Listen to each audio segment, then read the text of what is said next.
கர்த்தருடைய நாமம் மகிமைப்படுவதாக. தேவன் நமக்கு ஆசீர்வாதமான இந்த 4வது மாதத்தை நமக்கு கொடுத்திருக்கிறார். இந்த 4வது மாதத்திலும் எபிரேயர் 2வது அதிகாரம் 16வது வசனத்தை நமக்கான ஒரு ஆசீர்வாதமான வாக்குத்தத்தமாக தேவன் நமக்கு கொடுத்திருக்கிறார். ஆதலால் அவர் தேவ தூதருக்கு உதவியாக கை கொடாமல் ஆபிரகாமின் சந்ததிக்கு உதவியாக கை கொடுத்தார். தேவன் கைவிட தெரியாதவர் என்கிற ஒரு அழகான காரியத்தை இந்த மாதத்துல நம் மத்தியில பேசி நம்மை கைவிடாமல் நடத்துகிற தேவன் அவர் என்பதை நம் மத்தியில நிரூபிக்கும் வண்ணமாக இந்த மாதத்துல தேவன் இந்த சத்தியத்தை நமக்கு வெளிப்படுத்தியுள்ளார்.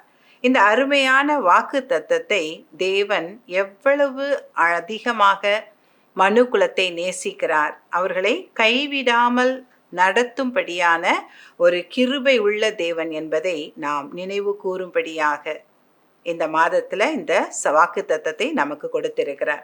இந்த வாக்கு தத்தத்தை நாம் இந்த நேரத்துல கொஞ்சம் ஆழமாக தியானிக்க போகிறோம். தேவன் எப்பொழுதுமே மனிதனை கைவிடாதவராகவே இருந்து வந்திருக்கிறார். ஆதாம் ஏவாள் அன்றைக்கு கீழ்ப்படியாமையினாலே பாவம் செய்த பொழுதும் அவர்களை கைவிடாமல் அவர் தேடி வந்து தன்னோடு சேர்த்து கொண்டார். அந்த இடத்துல அவர் அந்த பூமியில் அவர்களும் உயிர் வாழும்படியான ஒரு நாட்களை கொடுத்து, அந்த இடத்திலே தேவனுக்கும் மனிதனுக்குமான உறவு அற்று போயிருந்தாலும் மனிதன் இந்த பூமியிலே வாழும்படியான ஸ்லாக்கியங்களை கொடுத்து அவனை வாழ வைத்து கடந்து சென்றார். அப்படியாக அவர் தன்னுடைய தீர்க்கதரிசிகள் மூலமாக எப்பொழுதுமே மனிதர்களோடு கூட பேசி தன்னோடு கூட அந்த மனிதனை இணைத்து கொள்ளும்படியாகவே விரும்பி காரியங்களை செய்து வந்தார். பழைய ஏற்பாட்டில் பார்க்கும் பொழுது தீர்க்கதரிசிகள் மூலமாக ஜனங்களோடு கூட பேசினார். ஜனங்கள் எப்பொழுதும் தம்மோடு கூட ஒரு ஐக்கியத்தில் இருக்கும்படியாக, தாம் எப்பொழுதும் அவர்களை கைவிடாமல் நடத்தும்படியாக அவர்களை இணைத்து கொள்ள தீர்க்கதரிசிகள் மூலமாக அவர் பேசிக்கொண்டே இருந்தார் ஜனங்களோடு கூட. ஆனால் ஜனங்கள் அந்த இடத்திலே செய்த காரியம் எரேமியா 2:13 பார்க்கலாம். என் ஜனங்கள் 2 தீமைகளை செய்தார்கள். ஜீவ தண்ணீர் ஊற்றாகிய என்னை விட்டு விட்டார்கள். தண்ணீர் நிற்காத தொட்டிகளாகிய வெடிப்புள்ள தொட்டிகளை தங்களுக்கு வெட்டி கொண்டார்கள். தேவன் ஜனங்களை கைப்பிடித்து நடத்தவே விரும்பினார். ஆனால் ஜனங்கள் அந்த இடத்துல பார்க்கிறோம், ஜீவ தண்ணீர் ஊற்றாகிய தேவனை விட்டு விட்டார்கள் என்று சொல்லி பார்க்கிறோம். பழைய ஏற்பாட்டில் ஜனங்கள் அப்படியாக தேவனுடைய அன்பை புரிந்து கொள்ளாமல் அவரை விட்டு விட்டார்கள். அவர் அநேக தீர்க்கதரிசிகள் மூலமாக பேசினார், வேதத்தின் மூலமாக பேசினார். ஆனாலும் ஜனங்கள் செய்த காரியம் ஓசியா 8வது அதிகாரம் 12வது வசனம், என் வேதத்தின் மகத்துவங்களை அவர்களுக்கு எழுதி கொடுத்தேன், அவைகளை அந்நிய காரியமாக எண்ணினார்கள்.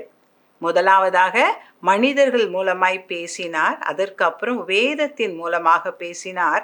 ஆனாலும் ஜனங்கள் அதை அந்நிய காரியமாக எண்ணி அவருடைய கையை விட்டு விடவே அவர்கள் இருந்தார்களே தவிர அவருடைய கரங்களை பிடித்து கொண்டு நடக்கிறவர்களாக இல்லை. இந்த இடத்தில் அப்படியாக ஜனங்கள் அவருடைய கரங்களை விட்டு தங்களுடைய மனம் போன போக்கில் வாழ்க்கை நடத்துகிறவர்களாய் இருந்தார்கள்.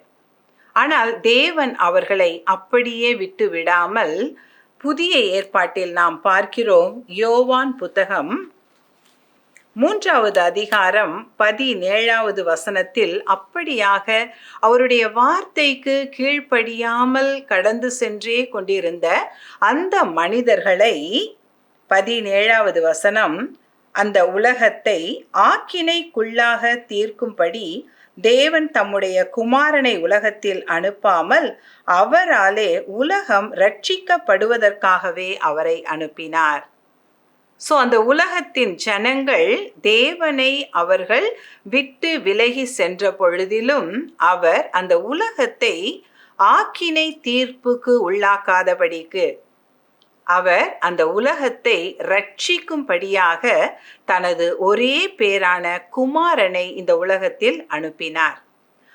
இந்த மனு குலத்தை மீட்டு எடுக்கும்படியாக அந்த ஒரே பேரான தேவனுடைய குமாரன் மனுஷராகி இந்த பூமிக்கு வந்து அவர் நம்மை கைவிடாமல் தேவனோடு கூட கரம் பிடித்து இணைக்கும்படியாக அவர் பட்ட உபத்திரவங்களையும் பாடுகளையும் நாம் தியானிக்கிற மாதம்தான் இந்த மாதமாக இருக்கிறது.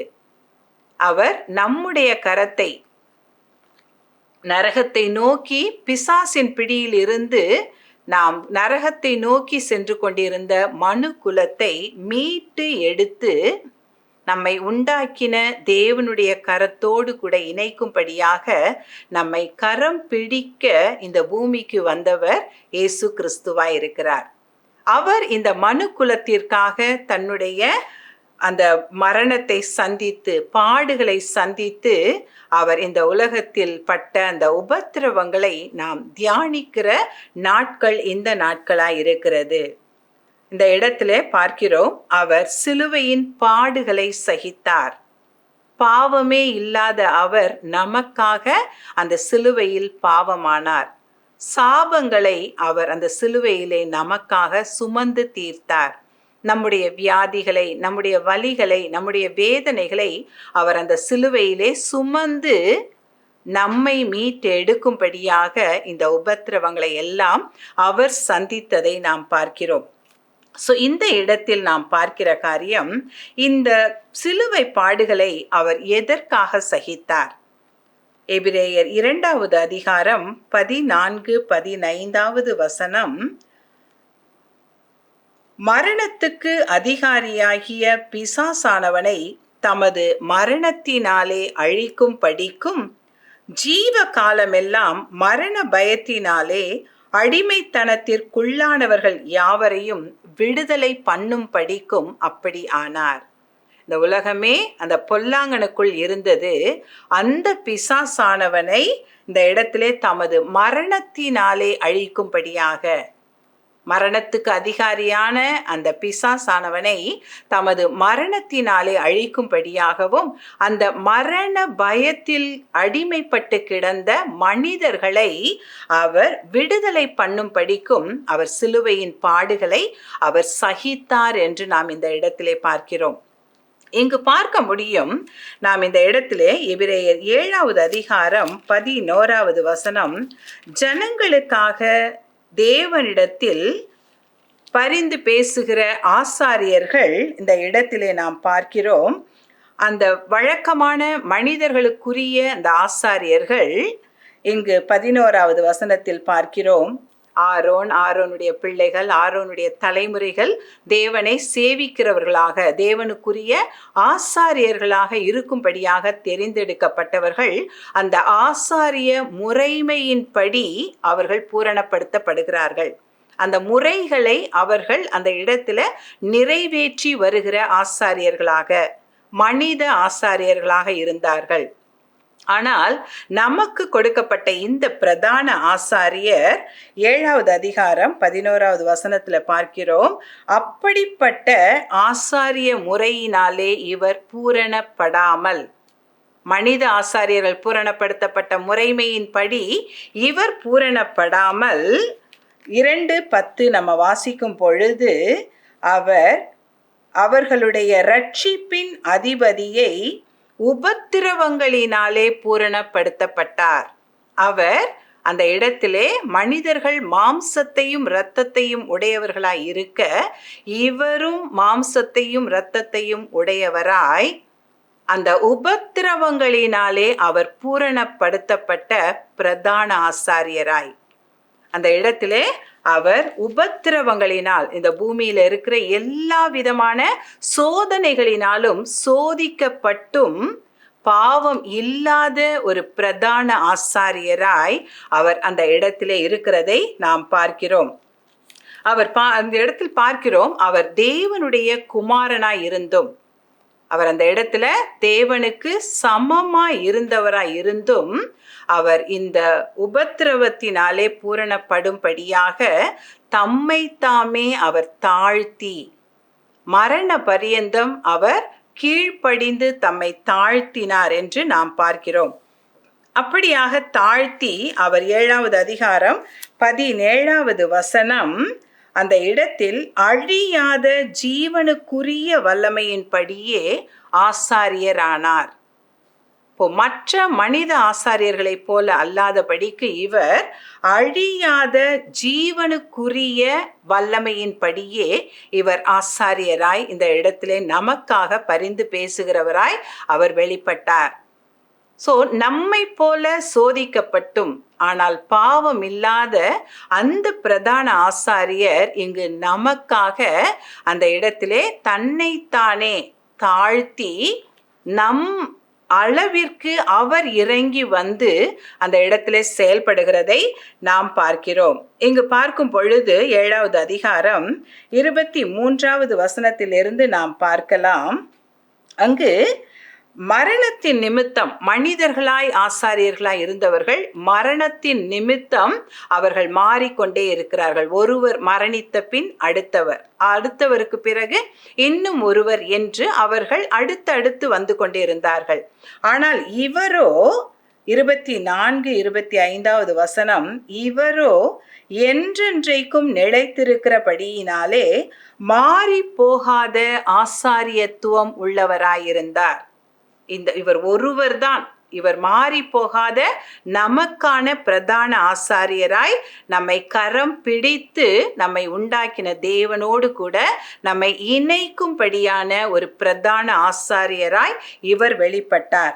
25வது வசனம், அவர் எப்பொழுதும் உயிரோடு இருக்கிறவர் ஆகையால், அவர் மரணத்தை சந்தித்தும் மரணத்திலிருந்து அவர் உயிர்த்து எழுந்தவர் ஆனதால், அவர் எப்பொழுதும் உயிரோடு இருக்கிறவர் ஆனதால், அவர் நம்மை முற்றும் முடிய, நம்முடைய வாழ்நாள் காலம் மட்டும் அல்ல, வாழ்நாள் முடிந்தாலும் நமக்கு ஒரு நித்திய ஜீவனை கொடுக்கும்படியான ஒரு பிரதான ஆசாரியராய் அவர் வெளிப்படுகிறதை நாம் பார்க்கிறோம்.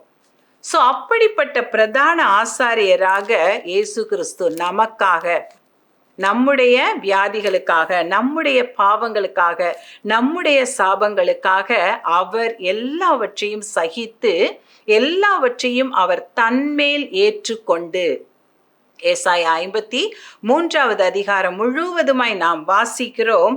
அநேக காரியங்கள் அவருடைய பாடுகளை குறித்து அதில் சொல்லப்பட்டிருக்கிறது.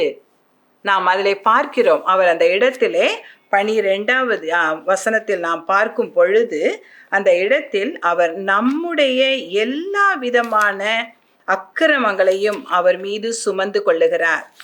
நம்முடைய எல்லா விதமான வியாதிகளையும் அவர் தன் மீது சுமந்து கொள்ளுகிறதை நாம் பார்க்கிறோம்.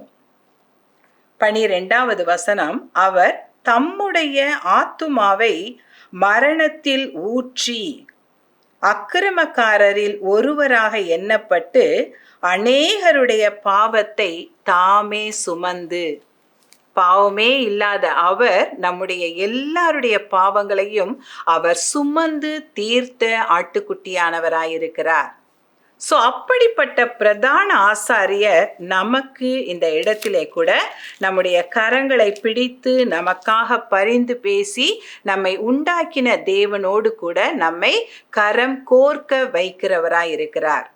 இந்த இடத்துல 9வது அதிகாரம் 11, 12வது வசனத்தை நாம் பார்க்கும் பொழுது, கிறிஸ்துவானவர் வரப்போகிற நன்மைகளுக்கு உரிய பிரதான ஆசாரியராய் வெளிப்பட்டு, ரட்சிக்கப்பட்ட ஒவ்வொருவரும் ரட்சிக்கப்பட்ட பிறகு கிடைக்கிற அந்த நன்மைகளுக்கு உரிய, ரட்சிக்கப்பட்ட ஒவ்வொருவரும் பெற்றுக்கொள்ளுகிற நன்மைகள் எதினால் என்றால், இயேசு கிறிஸ்து நமக்காக சிலுவையில் செய்து முடித்த கிரியைகளின் நிமித்தம் நாம் நன்மைகளை பெற்றுக்கொள்ளுகிறோம்.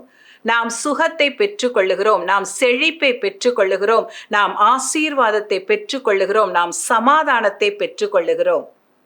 ஸோ இந்த இடத்தில் நாம் பார்க்கிறோம், அவர் அப்படிப்பட்ட பிரதான ஆசாரியராய் நாம் அனைவருக்கும், ரட்சிக்கப்பட்ட ஒவ்வொருவருக்கும் அவர் பிரதான ஆசாரியராய் வெளிப்பட்டு 12வது வசனம், தம்முடைய சொந்த இரத்தத்தினாலும் ஒரே தரம் மகா பரிசுத்த ஸ்தலத்திலே பிரவேசித்து நித்திய மீட்பை உண்டு பண்ணினார். அவருடைய சொந்த இரத்தத்தை நமக்காக ஒரு சொட்டு கூட இல்லாதபடி எல்லா சொட்டு இரத்தத்தையும் நமக்காக இந்த பூமியிலே சிந்தி நித்தியமான ஒரு மீட்பை, நிரந்தரமான ஒரு மீட்பை, நித்திய ஒரு விடுதலையை இந்த பூமியின் வாழ்க்கையின் போது மட்டும் அல்ல, பூமியின் வாழ்க்கையை கடந்து நாம் மறுமைக்கு கடந்து செல்லும் பொழுதும் ஒரு நித்திய ஜீவனை பெற்று கொள்ளும்படியாக நம்மை கரம் பிடித்து அழைத்து செல்லுகிற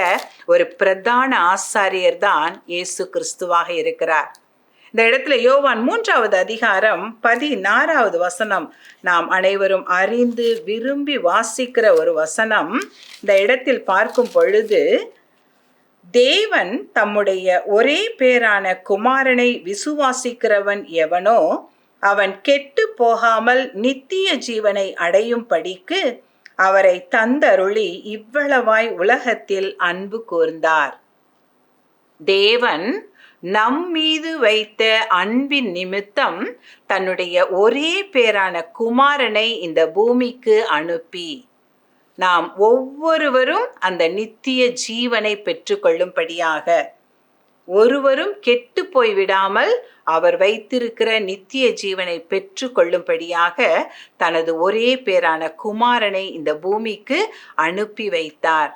அந்த குமாரன் நமக்காக எல்லாவற்றையும் சிலுவையிலே செய்து முடித்து நம்முடைய கரங்களை பிடித்து, அவர் இந்த இடத்துல பார்க்கும் பொழுது யோவான் 14வது அதிகாரம் 3வது வசனம், நான் போய் உங்களுக்காக ஸ்தலத்தை ஆயத்தம் பண்ணின பின்பு நான் இருக்கிற இடத்திலே நீங்களும் இருக்கும்படி நான் மறுபடியும் வந்து உங்களை என்னிடத்தில் சேர்த்து கொள்ளுவேன்.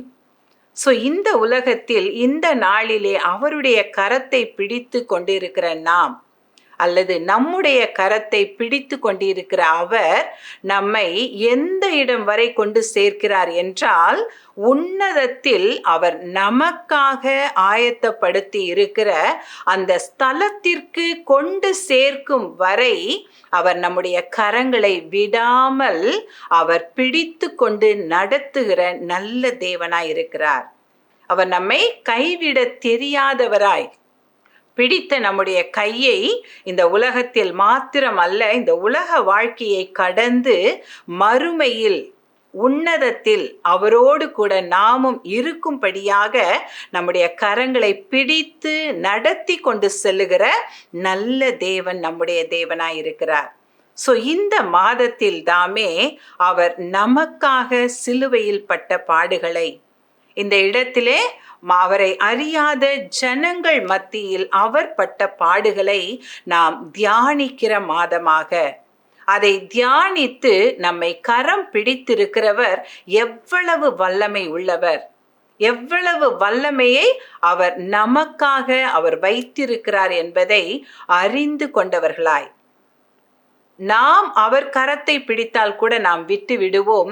ஆனால் அவர் நம்முடைய கரத்தை பிடித்திருப்பதினால் நாம் எந்த இடத்திலும் விடுபட்டு போகாமல் அவர் நமக்கென்று வைத்திருக்கிற அந்த உன்னதமான ஸ்தானத்துக்கு நம்மை கொண்டு செல்லும் வரை நம்மை கைவிடாமல், நம்மை விட்டு விலகாமல் அவர் நம்மை நடத்தி செல்லுகிற நல்ல தேவனாயிருக்கிறார். ஸோ இந்த மாதத்தில் அவர் நமக்காக செய்த எல்லா விதமான அந்த கிரியைகளையும், சிலுவையிலே செய்து முடித்த கிரியைகளை நாம் எண்ணி பார்த்து, பழைய ஏற்பாட்டில் ஜனங்கள், ஆண்டவர் மனம் நொந்து சொல்லுகிறார், என் ஜனங்கள் 2 தீமைகளை செய்தார்கள், ஜீவ தண்ணீர் தொட்டியாகிய என்னை விட்டு விட்டார்கள் என்று சொன்னாரே, அப்படி அல்லாதபடிக்கு அவர் நம்முடைய கரத்தை பிடித்து கொண்டிருக்கிற அந்த பிடியை நாம் இறுக பிடித்து கொண்டு அவர் நமக்காக இந்த உலகத்தில் வைத்திருக்கிற ஆசீர்வாதங்களை சுதந்தரித்துக் கொள்ளுகிறவர்களாக, நமக்காக மறுமையில் வைத்திருக்கிற அந்த உன்னதமான ஸ்தானத்தை நாம் பெற்று கொள்ளுகிறவர்களாக இந்த நாட்கள்ல நம்மை நாமே தாழ்த்தி இந்த நேரத்துல நம்மை அவருடைய கரங்கள்ல அர்ப்பணிக்கலாமா? தேவன் நம்மை நடத்தி செல்லுகிறவராயிருக்கிறார். நம்மை கைவிடாமல் நடத்துகிறவர், நம்மை விட்டு விலகாமல் நடத்துகிறவர், நம்மை எந்த நாளிலும் மறந்து போகாமல் நடத்துகிற அந்த நல்ல தேவனுக்கு இந்த நேரத்துல நம்மை நாமே அர்ப்பணிக்கலாம். ஆண்டவரே, நீர் எவ்வளவு அன்புள்ளவராய் இருக்கிறீர் ஆண்டவரே. அப்ப நீர் எங்கள் மீது வைத்த நேசம் எவ்வளவு பெரியது என்பதை நாங்கள் உணர்ந்து கொண்டு உம்மை நன்றியோடு கூட துதிக்கிறோம் ஆண்டவரே.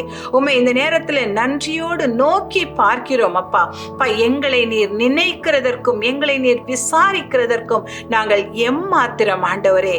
அப்பா, இந்த மனுஷனையும் நீர் நோக்கி பார்க்க ஆண்டவரே எங்கள் மீது அன்பு செலுத்தி அப்பா உம்முடைய ஒரே பேரான குமாரனை அனுப்பி எங்களை மீட்டு எடுத்த உம்முடைய அன்பை நாங்கள் எண்ணி உம்மை நாங்கள் துதிக்கிறோம் அப்பா. அந்த அன்பின் கிரியைகளை இந்த மாதத்தில் அதிகமாய் தியானிக்க நாங்கள் எங்களை ஒப்பு கொடுக்கிறோம் ஆண்டவரே. நன்றி செலுத்துகிறோம் அப்பா. எங்களை கைவிடாமல் காத்து நடத்துகிற தேவன் ஒவ்வொரு நாளும் எங்களை கைவிடாமல் நடத்துவீராக. உம்முடைய கரங்களை நாங்கள் எந்த நாளிலும் விட்டு விடாமல் பிடித்து கொண்டு பின் தொடர்ந்து வருகிற அந்த கிருபையை தேவன் எங்களுக்கு தருவீராகப்பா. நன்றி செலுத்துகிறோம். உம்முடைய கரத்தில் எங்களை தாழ்த்துகிறோம், அர்ப்பணிக்கிறோம். இயேசுவின் நாமத்தில் பிதாவே.